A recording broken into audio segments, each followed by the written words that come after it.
हाथी उपद्रवरू जीवन बंचाइबाकू 2 एकर कदली बगीचा को निज हाथ में नष्ट करदेले चाषी। कदली खाइबाकू बारंबार बगीचा मुहां हेउथिले हाथी। कदली खाइबा सहित चाष को नष्ट करुथिले। कदली बगीचा पई बारंबार हाथीपल गाँ मुहां हेउथिबारु निजर तथा पाख पड़ोशी जीवन बंचाइबाकू बाध्य होई 2 एकर जमी रे करिथिबा कदली चाष को निज हाथ में संपूर्ण नष्ट करदेले चाषी। एभली घटना देखिबाकू मिलिछि अनुगुल जिला पोकतुंगा गाँव में। गाँवर तापस प्रधान लोन करी 2 एकर जमी रे कदली चाष करथिले। हेले हाथी दाउरू फसलर सुरक्षा अपेक्षा स्थानीय लोकंक जीवनर सुरक्षा तांको पई अधिक चिंतार कारण थिला।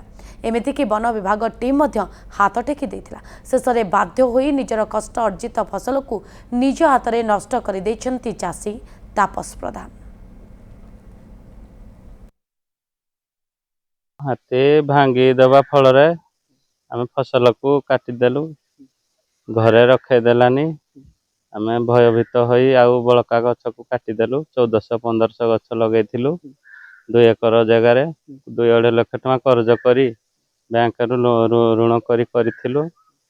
आम संपूर्ण भाव में निराश हो गलु। आम सरकार को सहायता आम क्षतिपूरण टिके खर्च टिके सहायता कौन माध्यम आमको दिंतु। सोलार गोटे आमको आवेदन करूँ सोलार टे देले आम टिके रही पारंतु। एबे जो सप्ताह हला ना हाथी आसिकने सब उजाड़ी दउछि भय आम रही पारुनु।